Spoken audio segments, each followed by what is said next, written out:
Operasi Fatamorgana John tak pernah menyangka penyamarannya akan sejauh ini. Sebagai agen rahasia dari Badan Intelijen Keamanan Nasional, BIKN, ia ditugaskan menyusup ke dalam jaringan sindikat penipuan online yang tengah mengacaukan ekonomi digital Asia Tenggara.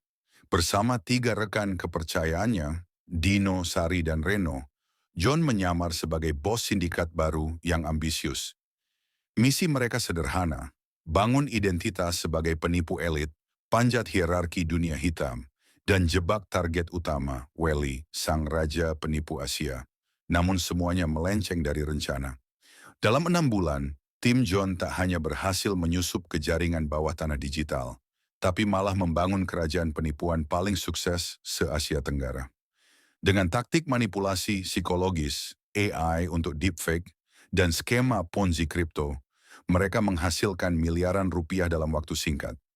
Masyarakat internet mengenal mereka sebagai Phantom Core, kelompok penipu hantu yang tak bisa dilacak. Mereka terlalu sukses. Bahkan para kriminal asli mulai menaruh hormat. Undangan pun datang.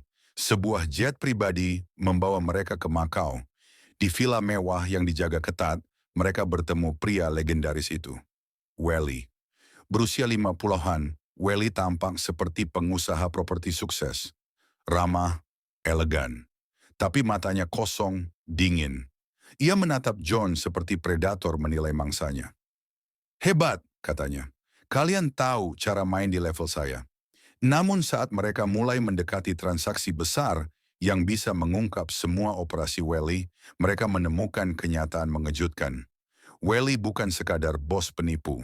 Dia adalah pengusaha legal yang kebal hukum. Dia punya izin.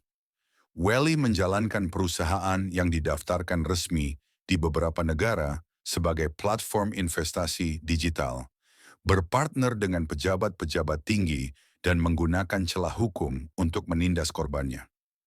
Mereka bahkan memiliki kantor fisik dengan karyawan sungguhan. Semua sah di atas kertas. Penipuan hanya ilegal kalau kau tak punya kuasa, ucap Welly sambil tertawa pelan. Tekanan meningkat. John dan timnya sadar mereka bukan melawan mafia biasa, mereka melawan sistem. Tapi sebelum mereka bisa menyusun strategi selanjutnya, Reno menghilang. Dan malam itu, terjadi ledakan di safe house rahasia mereka.